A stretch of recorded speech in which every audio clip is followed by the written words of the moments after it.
Sitting here with me today is my good friend Elwood Marks, Director of Parks and Recreations for Pennsauken Township. Elwood, would you mind giving us a little bit of background about yourself? Sure, Jack. I'm the Director of Parks and Recreation here in Pennsauken Township. I've been employed by the township for 24 years.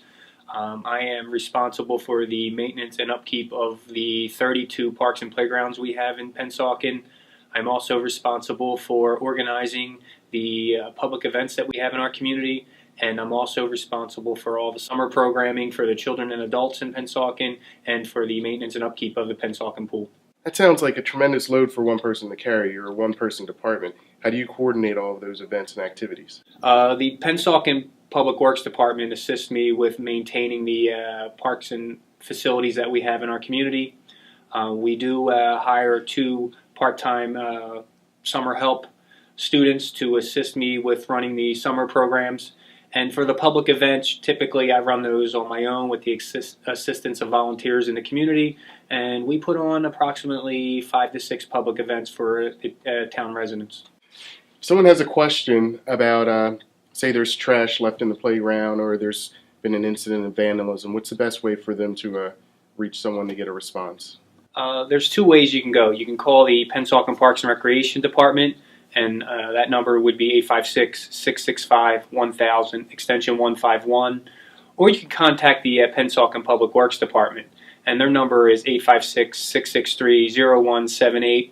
Both departments will make sure that they take care of the issue that you bring to our attention. Just keep in mind that when you do call, things do not happen immediately, so give us a day or two to address your concern, and we'll definitely take care of it. So Elwood, let me ask you a question. Can you briefly explain to us the distinction between parks and playgrounds and its association with PYAA? Yeah, PYAA is a separate organization from the township. They raise their own funds. They elect their own board. The township really doesn't get involved with their activities at all, except what the township does for PYAA is we provide facilities, football fields, soccer fields, baseball fields, for the children to use, and we try to provide some of the best facilities in the area, and PYAA uses those fields free of charge. We also maintain the same fields that they use, and we also improve those fields, whether it's through grants or capital improvements. Elwood, I appreciate you taking the time to talk with us today. Is there anything else you'd like to say before you go? Well, if you're interested in participating in any of our summer programs or signing up for the pool, you can do that coming into the Pennsauken Municipal building to the Recreation Department. All the forms are available here, and you just fill them out, and there are fees associated with most of the programs we offer to the community. Also, if you want to go online at the Pennsauken website, you can go on there, and many of the forms are available online too. So we try to make it as easy as possible for all the residents to take part in all these programs we offer. Excellent. Well, thank you very much. My pleasure. Many of you will recognize my next guest as the host and star of Pensauken's own Channel 19 News. But when she's not telling you what to do and where to go, she wears many other hats. Barb, would you share with our viewers some of the things you do around town? Sure, I'd love to. Basically, my full-time position here in the township is the supervisor of the Property Maintenance Department, formerly known as Code Enforcement. We have 3 inspectors in the department, and their basic job is to canvass the township, to look at properties to see if they're being properly maintained, whether it's high grass and weeds, tree stumps, issues with siding, issues with sidewalks, and they would send a notice of violation to the homeowner in order to correct those issues. The second most important thing that they do is to do the inspections for housing resale. Anytime a resident sells their property in Pennsauken, they are required to do an inspection prior to settlement, and we do an interior-exterior inspection. We generate a written report if there are any items that have to be corrected on the property in order to make it meet the current code in the township, and then we submit that to the buyer or the seller, depending on who's going to be responsible for those items. And we issue that report, they take care of what they need to do, and our inspectors go back and re-inspect the property prior to settlement. We also work in conjunction with Patty Magro, who handles the rental program. We use the same inspectors, and Patty will generate any written report with regard to any rental items that might have to be taken care of on the properties. And normally in the course of a calendar year, our inspectors do in excess of 10,000 inspections, whether it's just general canvassing of the township, whether it's housing resale or re-inspections or rentals. So our 3 inspectors are very busy. We have over 13,000 residential properties that they're responsible to look out for. Wow. If someone were to receive a violation, that's not a joke. What's the first thing they should do? Well, a lot of people are very offended when they receive that because it says a notice of violation in order to correct. They'll place a call and say, well, why didn't you knock on our door? You don't know my circumstances, which is true. The inspectors look at a property, they have an address, and they come back and they issue the violation, whether it's for high grass and weeds, sidewalks, peeling paint, or gutters hanging down. If there are any property maintenance issues like that, they receive the report. The inspector's name and contact information, including their extension, is listed on there. And if they have any issues or they need additional time, it specifically states right on that first page that if you need additional time to correct the problem, please notify the inspector and they'll work along with you. And it is no joke, because unfortunately once a month we have to go to court to take people who do not comply with these notices. Normally we send one notice with a compliance date. When the inspector goes back, if the problem's not corrected, they have to go back a second time. If it's not corrected after the second time, they normally issue a court ticket. And it is no joke. It's just like any other court ticket you receive. When you are scheduled for court, you really need to be there, because if you're not, the prosecutor will issue a failure to appear, and normally that will result in a bench warrant. That goes into a nationwide database. It's an NCICS database. So you could be driving to a wedding in Ohio and get pulled over for some infraction, and they will run your tag and find out you have a warrant, and you probably won't be attending the wedding or the reception that day. So it is really important. Even if a homeowner has corrected the problem, they still need to appear in court once that ticket is issued. So that's something that's really important. But again, we're a phone call away, and if people have concerns or they've been in the hospital or they can't get to it immediately, all they need to do is call, speak to the inspector. Oftentimes we ask if they put something in writing indicating their circumstances, and we're more than willing to work along with the people. Well, that's good information to have. I think a lot of folks might feel like it's a very adversarial relationship, but that's not what we're out to do. Not at all. In fact, what people don't understand is if there is a property in their neighborhood that is falling in disrepair, whether it's a senior citizen or someone's been ill, it's to the benefit of those neighbors to kind of get together and perhaps offer assistance to that person, even if it's putting out their trash, cutting their grass, that kind of thing, because just one property in that neighborhood that's not being maintained is going to bring down the property values. And obviously what we're trying to do is to maintain the integrity of all of the properties in the township so that we can maintain the property values. So we've talked a little bit about violations with regard to owner-occupied homes. How do you handle vacant homes? Well, that's always a critical issue in town. Currently we have quite a number of what we call currently unoccupied properties, and they're unoccupied for various reasons. Some people have relocated due to jobs, some people have passed away, some people have gone to nursing homes, and unfortunately there are people who just abandon their properties. And this time of the year, especially going into with spring and summer, properties become overgrown. There's trash and debris that may have accumulated over the course of time.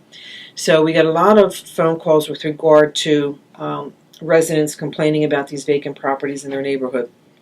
Unfortunately, we have limited resources in terms of getting the township out there to cut the property and maintain it, and then we have to place a lien on that property. So with the number of properties that we have, we're trying to get to them as quickly as possible.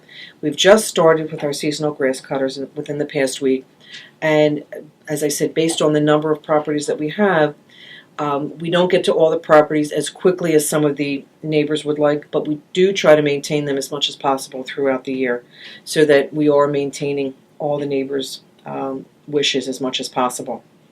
And I also think it's important for people to understand that just because a home is vacant doesn't mean that the township has any legal right to go in and just do what we want with them. Absolutely. What happens is people will say, well, it's a bank-owned property. Unfortunately, if the assessor's office still shows the deed is in the name of the original owner, we don't have any recourse other than to send the notices to that address and hope that possibly it will be forwarded to wherever the owner has gone. But sometimes it takes almost 3 years for a bank to take possession of the property, so that they may have started a foreclosure procedure, but that doesn't necessarily mean it is currently bank owned, which is a big misconception. And I understand the frustration of residents when they call because the property is vacant, but legally there are only certain things that we can do in terms of the law. And sometimes there's pending litigation, especially if a property has been involved in a fire or there's damage due to a storm. So there are other reasons that our hands are tied. And again, I understand it's frustration on the part of the neighbors who have to look at this property every day. But, there is a process that we have to follow, and they have to understand that legally we can only go so far with that process. Okay, Barb, I have a property. I want to rent it out. What are the steps that should be taken? Well, there is an annual registration fee of $75 per unit. So if it's a single-family dwelling, it's $75. If it's a duplex, $150. We only inspect single family and duplexes. A triplex and above is done by the county or the state. The rental process is pretty easy. You come in, you pay your $75 annual registration fee. There's a form that goes along with it. You have to sketch out the interior of the property, which goes with your record, but you have to submit that information every year. Once the information is given to our office and the fee is paid, we send it to Patty Magro, and Patty maintains the records in her office, and she handles all the scheduling of all the rental properties. And the inspection for the rental property is basically identical to what we do with the housing resale. It's the same form, it's the same property maintenance codes that we use, and Patty generates the written report just like we would do for housing resale. And then the landlord is responsible for making those repairs within a certain amount of time. The reinspection takes place, and then once everything is cleared and they have a final CO, Patty issues the rental certificate of occupancy for it to be tenant occupied. Is there anything else you'd like to mention before we go? Just that, anytime someone has a concern about a property in their neighborhood, we're here to answer any questions. Our number here in this department is area code 856-665-1000, and my extension is 134, and I'd be happy to talk to them. Barb Nardi, everyone, telling you what to do and where to go, even when not in the studio. Thank you so much. You're welcome. Bye-bye. Next, I'm going to talk with Frank Sinatra, the editor of Around Penn and PR consultant for the township. Hey, Frank! Hey, fancy meeting you here. How you doing? Yeah, it's almost like this is staged. I don't think it is. No, that would never happen. No, but seriously, can I ask you a couple questions? Sure, no problem. All right, first question. What's black and white and red all over? That would be the issues of All Around Pennsauken. Pennsauken's monthly newspaper, going to over 18,000 homes and businesses throughout our town. Well, then tell us a little bit about what you do here for the township. Okay, as my role of editor for All Around Pennsauken, I collaborate with a lot of different community groups and organizations as there are news, important topics, events that are happening in and around town. Kind of find out from them exactly what's going on, take editorial submissions, and edit things and put it together and try to make it to fit in 32 pages. What would you say is the most difficult part of your job that many people don't know about? Well, I think part of it is that we get a lot of really good submissions, and unfortunately we can't fit them all in. And it's a tough decision on my part trying to pick and choose. It's a variety of different things. Some things are just more timely than others. Other things, it's just as much as we'd love to get them in, we just can't fit it. And it's sometimes people might have their feelings hurt a little bit, but as you explained that it's an ongoing process, and it's not everybody that it's not the same people over and over again that aren't getting picked. It's just Right. it just seems to happen that there's only 32 pages. We have to balance it between getting the advertisers in and managing the editorial, and that's I think that's the toughest part of that job. Now, I know a lot of municipalities don't have a local newspaper. What would you say are some of the benefits of a town like ours having a What would you say are some of the benefits of a town like ours having a local newspaper? Well, I think All Around Pennsauken is unique is because a lot of different organizations have their hand in helping support the paper. We do have our advertisers, but we also have other organizations that donate financial assistance in making sure that the paper gets printed every month. And it's neat because it gives organizations an opportunity to present their material to their audience, so to speak, their constituents, whether it's the school district giving information about what's happening in the schools, and parents always love seeing pictures of their kids in the paper, or if it's something that the Municipal Pennsauken Water Commission does to kind of help remind people that sometimes it helps to get their meter readings in.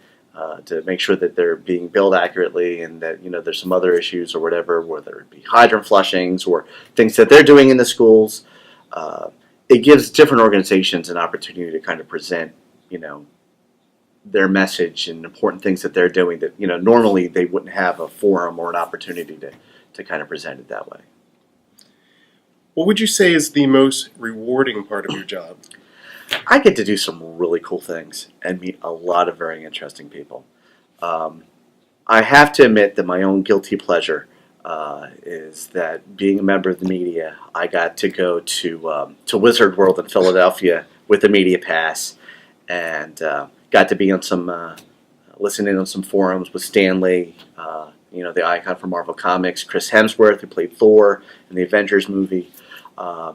I actually got to bump into a Pennsauken company that was trying to get like old school action figures out into the market. So they're still working on that. That was kind of exciting.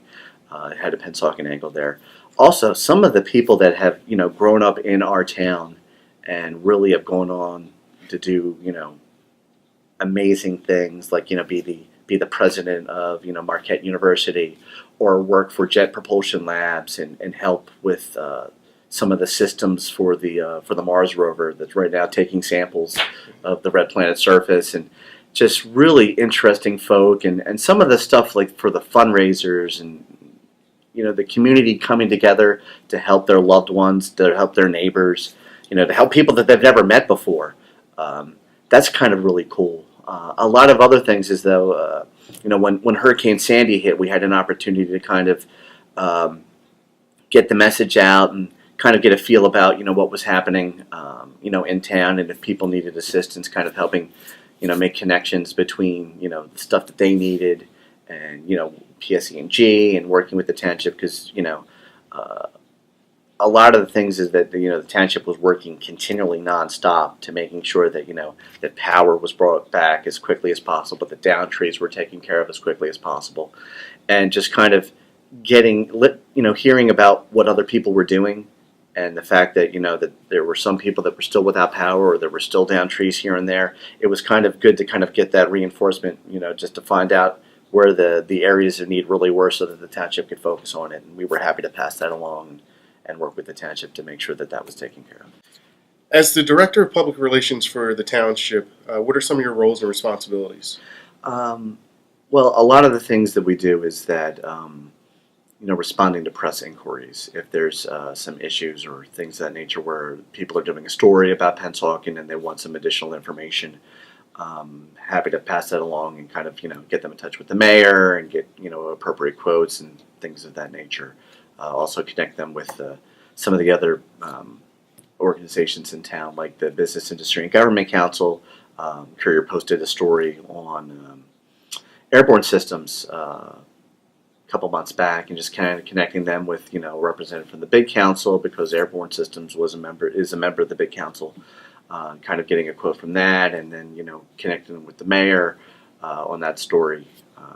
That's kind of neat. Also, just submitting other calendar events to different publications and trying to get some stories about some of the things that are happening in town, whether it be for some initiatives that are happening in the school that I'd be, that I'm kind of involved with to help get the word out about that, or events like our 9/11 ceremony or the holiday parade, just to get some coverage, get exposure, let people know what's going on. If there's, again, circling back to Sandy, that, when, trick-or-treating got postponed or whatever, getting that out to the media to let them know, so that way people were a little more aware of what was happening. So it's just kind of, again, taking some of the inquiries from the media that we get and, handling them appropriately and getting them in the right direction, and then also submitting our own stuff to get some additional coverage to create exposure and, enhance the image of our town. Well, and it's nice to get some positive feedback from your town. Absolutely. A lot of times people really don't know. I mean, it's not through no fault of their own. They've got busy lives day to day. They don't necessarily sit down and get a chance to read the newspaper or go online or see these different things. But those avenues are open to them. And, by kind of touching on the different types of media, whether it be just focused completely online or print or TV, just kind of blanket in and get the word out about what's happening in town, whether it's a community event or some business news, or just if there's a crisis or something that that needs to be handled appropriately, just to know that the township is involved and engaged and they're working on those different things, and kind of you always want to try and focus more on the more positive things. I think that's what I was getting at. It's pretty easy to find negative information, negative stories about not just Pennsauken, but anywhere nowadays. Yeah. And it's nice that the residents have something they can turn to see all the good things that are going on in town. All Around Pennsauken, in its own way, is its own PR vehicle, and kind of presenting the news that's important to the community. Where it's something to do, something to get involved with, kind of making them aware of initiatives that either are going to be beneficial to the town or helping their neighbors, things of that nature. That's the stuff that we kind of that's what we want to focus on in the paper, and that's kind of the people and the places that make Pennsauken. That's what's in this. And we also highlight several of our neighbors. We've had events from from Merchantville. From Cherry Hill, and there, it's part of our community. You could drive 2 minutes and you're in Merchantville, or drive 3 minutes and you're in Cherry Hill, and I think that's also important as well to try to highlight and kind of just show some things a little outside of our borders, and really just kind of show that we're not just an enclosed community, but we're part of a bigger group, a larger community, a larger region. And I think that's also important to kind of touch here and there. Excellent.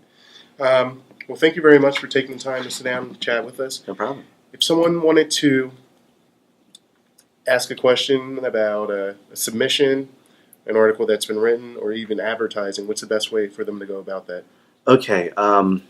Advertising is handled through the publisher, and the best way to reach them would be it's all around Penn at AOL.com. So they'll connect you with like the ad rates and things of that nature. For editorial, all you have to do is email the longest email address in the history of the world. Okay. It is aap@twp.pennsauken.nj.us. Okay. So before we get going, is there anything else you'd like to mention? Sure.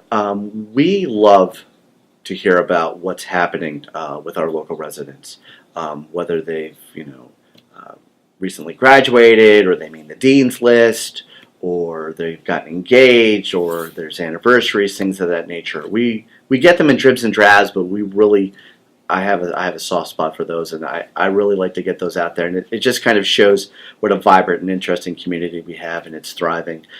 So we take submissions of photos and some information about those things, whether you're getting engaged or you're getting married, or you're celebrating your 50th wedding anniversary, or you've just graduated from college with your bachelor's or your master's or your doctorate. We love getting that kind of stuff.